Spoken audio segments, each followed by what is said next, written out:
Hi there and welcome back to E7 Acres. We're going to take a look at the kitchen today. As you can see, we have made some adjustments and we still have the old cabinets that we purchased for a very discounted price a couple years back in a remodel. We decided to go with a light gray on the cabinets after a lot of going back and forth. We did not need to sand them as they were painted a primered white already. So we went in with our gray paint and did the inside. We found it best to use a paintbrush to cut in the corners and then a small foam rolling brush to do the inside and the outside.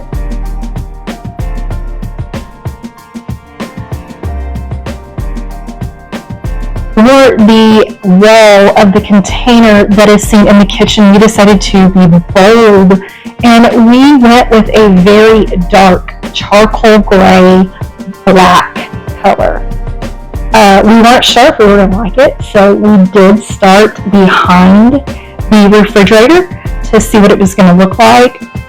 We attempted several times to clean and prime and get the material ready to take the paint. We found what worked best was crud cutters, and I will link some down below, but just spraying some crud cutters on there and then warm water, and basically we would go through, one of us would spray and the other would come back and wipe down, and we just let it dry.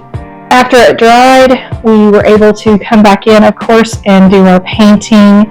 As you can tell, it did not take off any of the rust or anything like that very much, but it did give us a clean surface to start with and to work with.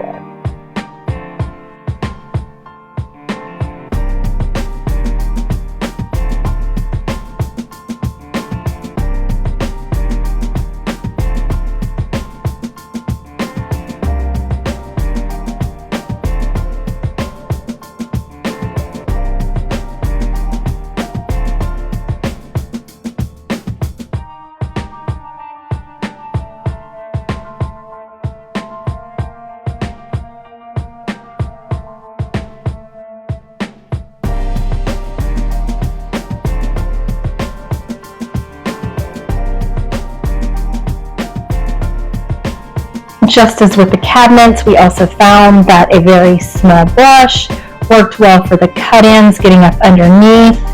And although we know people will not be looking underneath there, we went ahead and finished it off and painted up underneath the cabinets and into the groove of the container, just to give us a finishing touch that we knew we did the right thing, because we know underneath it's not a pre-painted wall, but I know that we went up inside there. And then again, of course, I came in with the rolling brush and gave it a good paint. We found that a 3-inch foam roller worked best for this project. The 4-inch is what is out there the most. We could find those very easily. The 3-inch was a little bit harder to find, so I will link that as well down below, but we found that the 3-inch just worked perfectly to get into all the grooves and did not leave any overlaps or areas that we really had to go back and worry about cutting in. It just fit nicely in that groove.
don't know about you guys, but painting is one of my favorite things to do.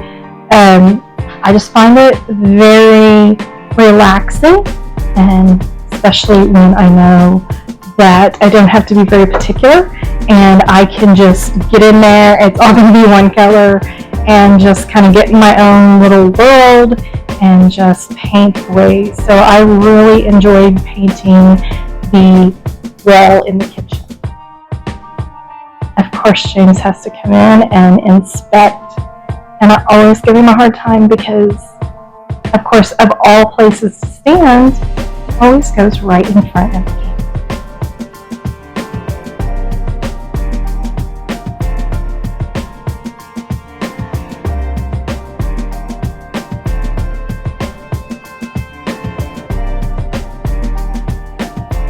And just like that, the upper section is complete.